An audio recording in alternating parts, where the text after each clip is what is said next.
Good morning, everyone. Thank you for being here today. My name is Fasika Alam. I represent both the United African Organization and the Refugee Action Network, which is a statewide advocacy group supporting the inclusive integration of refugees in Illinois through public policy and community education. And we are a coalition of refugees, resettlement agencies, mutual aid societies, community organizations, and advocates. And as you all know, we are here today to respond to yesterday's decision by the US Supreme Court, who ruled, they ruled 6-3 to move forward with allowing the Trump administration to end temporary protected status for people from Haiti and Syria, essentially stripping legal protections for hundreds and thousands, of immigrants who have lived and worked in the U.S. for years. And essentially this comes, particularly for Haitian communities that we have supported over the last several years, TPS holders that we have supported over the last several years. This decision really comes as Haiti continues to grapple with violence and political collapse, and is, devastating for our communities. Unfortunately, we're not able to have our Haitian partners are not able to be here today. But we are happy to share contact information for leaders within that community for you all to be able to reach out to. So today we have some speakers that will share, from their perspectives about what this means for our community. So I'll call Fred Sao from ICER to get us started, followed by Ali Taho from the Syrian Community Network and Dr. Katie Arnold from DePaul. Thank you. All right. Thank you, Fasika. My name is Fred Sao, F-R-E-D. Last name is T as in Thomas, S-A-O. I'm the Senior Policy Counsel with the Illinois Coalition for Immigrant and Refugee Rights, and we've worked closely with the Refugee Action Network. So, I'm a lawyer by training, and one of the things I learned in law school with respect to Supreme Court decisions is read the dissent to find out what's really happening. So, with this ruling by the 6-3 majority of the Supreme Court, basically imposed a very crap reading of the federal statutes regarding temporary protected status. And this has two main impacts that are discussed in the decision and in the dissent. First off, the Supreme Court is essentially shutting off any opportunities for legal recourse or accountability when it comes to administrative decisions regarding temporary protected status designations of countries. Now, the immigration statute lays out a number of steps that an administration needs to take in order to come to a decision as to whether to grant temporary protected status to nationals of certain countries. It is possible, and in fact, it seems apparent that this current administration has short-circuited those steps and proceeded to make decisions regarding temporary protected status, not following the proper procedures. And unfortunately, the Supreme Court is saying, tough. People who are directly affected by this have no recourse in order to seek judicial relief. Perhaps more troubling, the plaintiffs in this litigation have raised claims regarding racial animus. And we've seen the comments that this administration, this president has made specifically regarding Haitians. I will not dignify them by repeating them, but that racial animus is obvious. And yet the Supreme Court essentially said, we're going to ignore all this because because there seem to be other rationales for this administration ending temporary protected status for Haiti. So again, no recourse for people who are being affected by this, including 350,000 Haitians in the United States currently covered by temporary protected status. So, I would note here that this decision comes on the same day as another decision in the case of Al Otro Lado, which has to do with asylum seekers. So, in combination, these two Supreme Court decisions send a really dangerous and toxic message to people seeking relief, seeking protection here in the United States. Basically, it's telling people, it's allowing this administration to say, you are not welcome here, regardless of what the immigration laws and regardless of what international law provide. And particularly in the context of this current administration, if you're someone from a non-white country. So Congress can act to fix these issues. There is pending legislation in Congress right now that would extend temporary protected status for Haiti specifically. There's also been legislation to grant people with temporary protected status a pathway to citizenship. This is the Promise Act. That again, it is pending in Congress. More broadly, we need legislation to enable the millions of people who are here without lawful status a pathway to citizenship. And that legislation includes a registry bill that would update provisions that enable people who've been here long-term to get green cards. So we're calling on Congress to act to extend protections, to the people who are affected, and extend an opportunity for these people to gain full lawful status and citizenship here in the United States. Thank you. Hello everyone, I am Dr. Ali Tarokh, ALI-TAROKH, and work for Syrian Community Network. As an individual, I arrived here as a refugee, and this is my personal reflection on the yesterday's Supreme Court decision that I am very frustrated and also angry because that decision is playing with people's lives.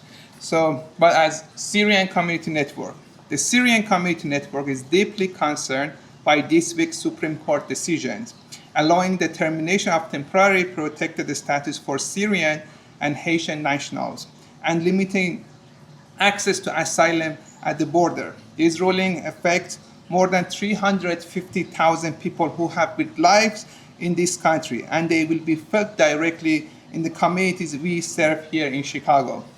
Many of Syrian families who hold TPS came here feeling a war that for many is still not safe to return to. Over the years, they have become our neighbors, co-workers, and friends. They have opened small businesses, worked in healthcare and education, raised their children in American schools, and contributed to the communities that welcome them. A decision to end their protected status puts them at risk of detention and deportation, and threatens to separate families who have already endured so much. We also recognize the impact of yesterday's ruling on asylum seekers, many of whom may now be turned away before they ever have the chance to request safety. Access to asylum has long been a basic legal protection for people feeling danger, and narrowing that access affects real people with real stories, not abstract policies. At Syrian Community Network, our work has always been about standing with families during their most difficult moments and helping them find stability and dignity in their new homes. These rulings make that work harder, but they don't change our commitment. We will continue to provide case management, legal support, and community resources to those affected, and we will continue to advocate for policies that reflect compassion and fairness. We ask our elected officials, our neighbors, and our broader community to recognize what is at stake for the families behind these numbers, and to stand with us in supporting a more human and welcoming path forward. Thank you. Hi, I'm Dr. Kathleen Arnold, or Katie, K-A-T-Y, Arnold as in Schwarzenegger. I'm with the DePaul University. I'm the director of the Refugee and Forced Migration Program. I'm also the co-director of an NGO called Sanctuary Now. We gather here today to condemn the Supreme Court's decision on Thursday, 6/25, to permit the Trump administration to terminate humanitarian protections for Haitians and Syrians currently living in the United States. Although the word temporary is used for this migration status, we would like to clear up some misunderstandings and call on Congress to do its job to rectify the status of Haitians and Syrians through adjustment acts.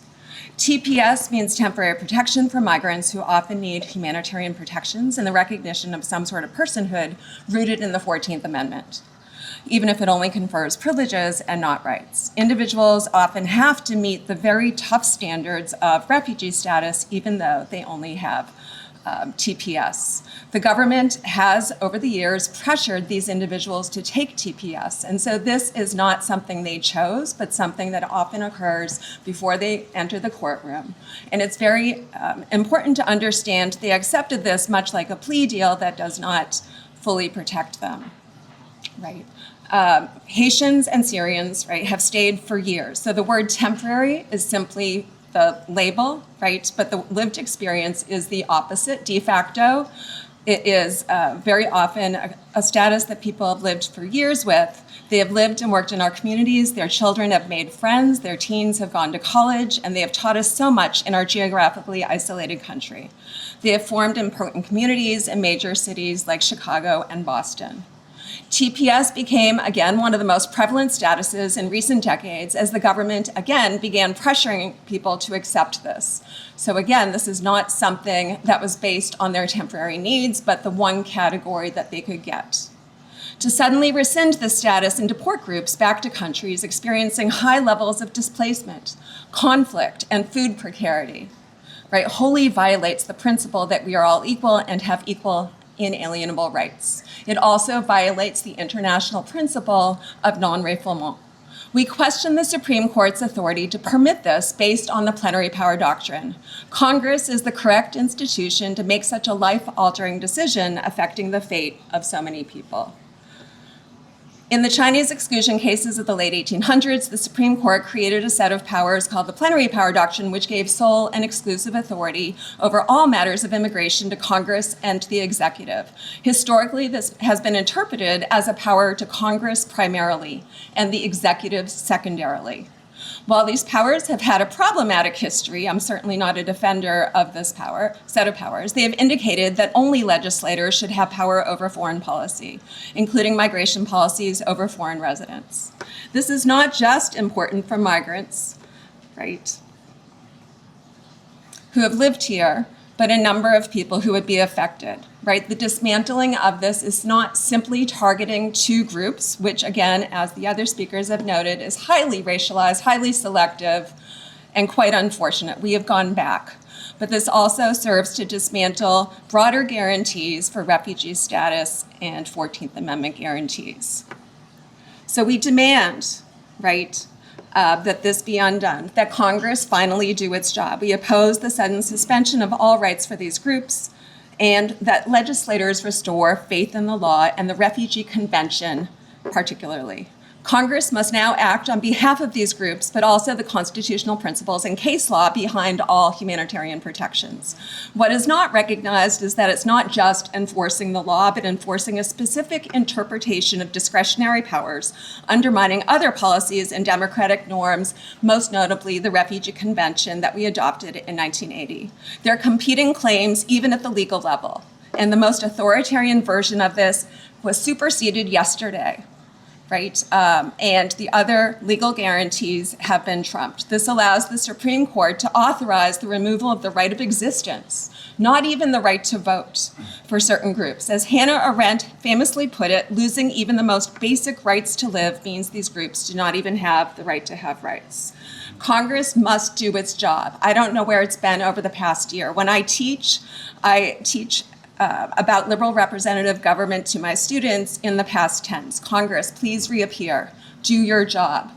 Fulfill, right, your role in protecting the Constitution, right? This is far bigger than one or two groups, but these two groups do not deserve to have their status undermined. Pass an Afghan Adjustment Act, pass a Ukrainian Adjustment Act, a Haitian Adjustment Act, and a Syrian Adjustment Act. Thank you. Do you just have like the hard data? How many Haitians are in Chicago? How many Syrians? Oh, do you have TPS. So I don't know about Haitian, but about Syrian, we have more than 6,000 people across the country, and in Illinois, the number is between 300 to 500 Syrians. And we don't have data on how many Haitian TPS holders are in the Chicago area. However, I'm happy to share the contact information for leaders from the Haitian community that may be able to provide that data for you. Do you have any advice for people that are affected by this, that have TPS that don't know what to do right now? What would you say? Is it apply for asylum? Is it, start looking at other types of a visa? Like, what would you recommend for people that are scrambling right now? Sure. Yeah, we would definitely recommend seeking legal counsel to evaluate cases. Every situation is different, and people may have avenues for some further protection, if not outright status, lawful status that they may not be aware of, or their circumstances may have changed. So, by all means, seek out legal counsel. The ICRR hotline has an option for getting legal referrals. That phone number is 855-435-7693. We can get people connected up with legal organizations and attorneys who might be able to help. Do you have advice for employers that employ Haitians or Syrians with TPS status? Yeah, that's that's the trickier part, because once someone's TPS lapses, so does their work authorization. But again, that's there may be options for many of these individuals to either get into another status that authorizes to them to work. And I would note too that even people without status can work as independent contractors. They can set themselves up in business. So there are options there.